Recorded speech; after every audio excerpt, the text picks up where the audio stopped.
child's name is Caiden. He was born with Hirschsprung disease, which is an intestinal disease. After his first initial surgery, they had put a catheter in, so that had where the injury had been made. He was taken into ICU where a suprapubic catheter was placed.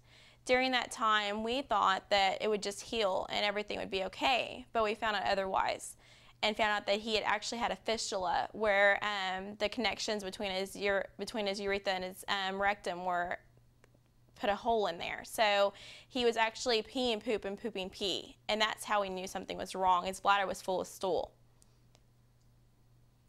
Well, when Caiden was born, we were in the hospital, and when he was first born, we thought everything was fine.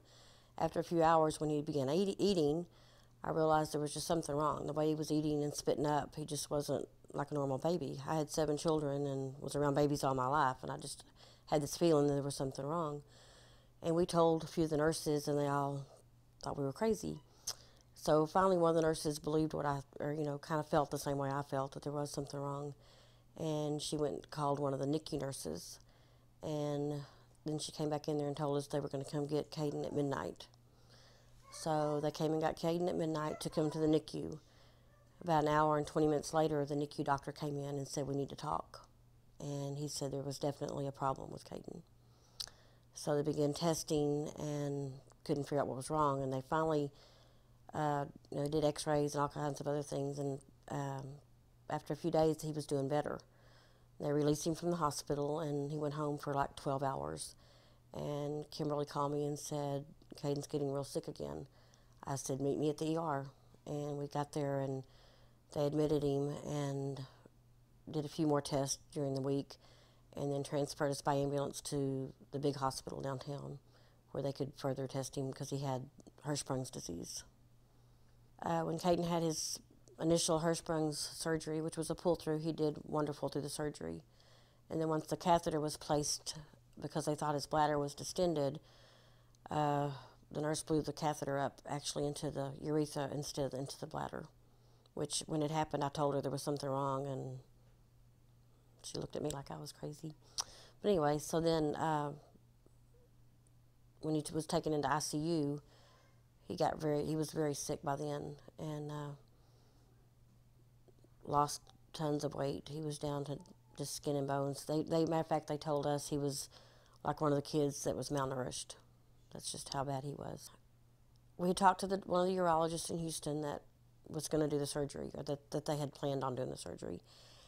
And I just had this very strange feeling that he did not have the expertise and the experience in this type of surgery.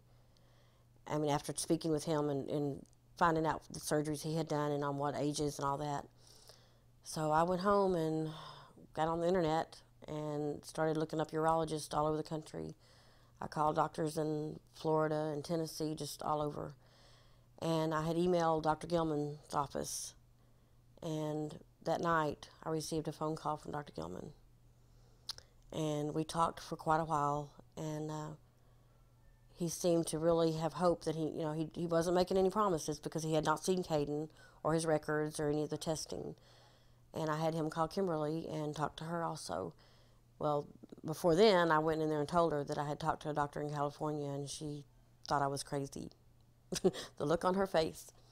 But anyway, so she proceeded to talk to Dr. Gilman for a while, and then we both felt really, really, really positive about his attitude and that he had hopes of being able to fix Caiden.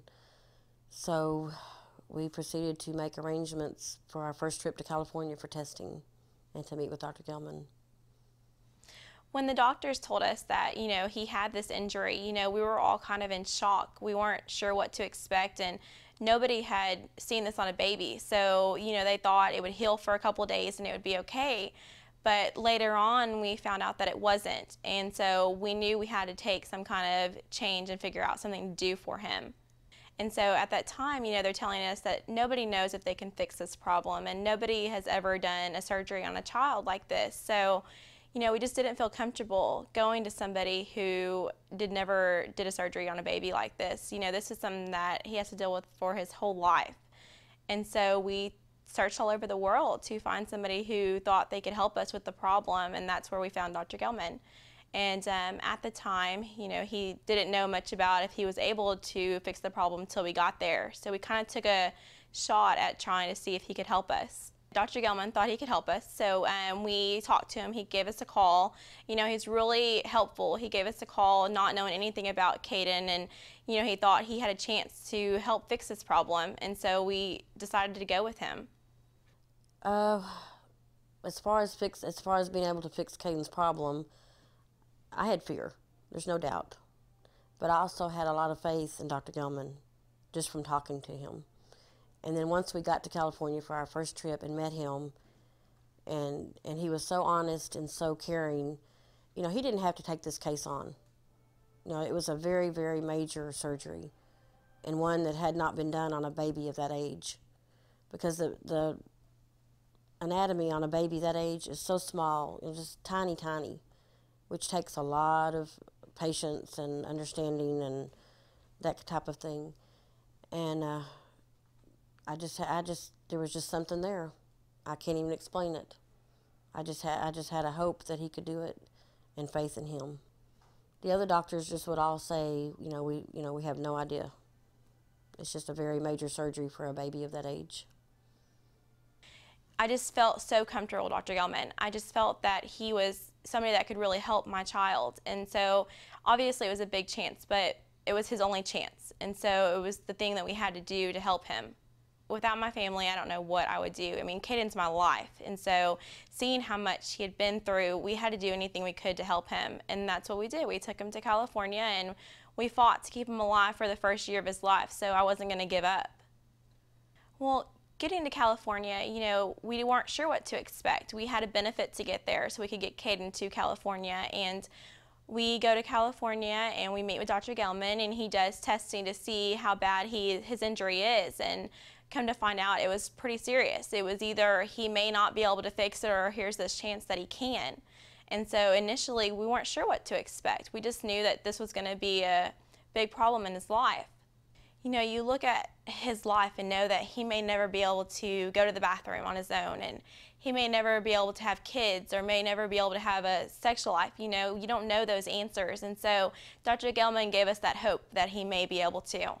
Well, in the beginning, we meet with Dr. Gelman, and we know that he has this chance to do this surgery on him. And so it's a big choice. I remember going back and forth debating on, what am I going to do? You know, do I let him, you know, keep the catheter in and just see how he'll be in the next couple of years, or do I give him the chance and take this long journey and this long surgery, you know, miles away from home and nobody here with me? And it was the right thing to do, and I'm so glad that we did it.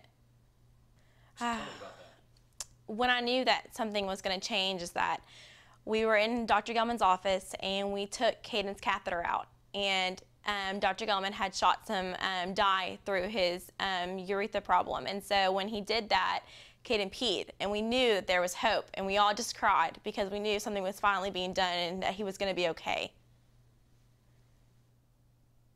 Well, one of my highest points was when the surgery was all over, which we were out there like 10 and a half hours waiting, and they said it all went wonderful.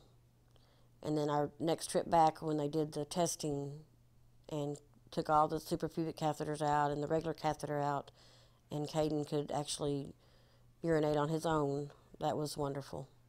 We knew then that he had hope. Dr. Gelman was such an amazing man, and he had hope for Caiden, and he knew that Caiden had been through so much. And to this day, we would recommend Dr. Gelman to anyone. You know, Dr. Gelman and his team and everybody at UCI helped us so much, and just him being there, we knew that there was a chance, you know, and even for his future, we don't know, you know, if something could change at any time, but Dr. Gelman always has hope, and he always makes us feel like something's going to be okay. Life today is nothing that I ever thought it would be. I mean, we still worry, you know, we still have the worry of if something's ever going to happen, but knowing that he can pee on his own and that eventually he can potty train, and, you know, eventually he'll be okay. You know, he obviously still has scars everywhere from his problems, but just to look at him today, and you never know what he had been through, not knowing that he's had 10 to 15 major surgeries, you would never know that. This is Caiden. He's kind of hot. He's been outside playing. So looking back a year ago, I would have never thought that he would be sitting here being almost 2, looking back at his first birthday and saying, I never thought he would be here and be okay. And I couldn't be more blessed to have a son that has been through so much. And I think that it did happen to us for a reason. And finding Dr. Gelman is the reason he's here and the reason that he's okay.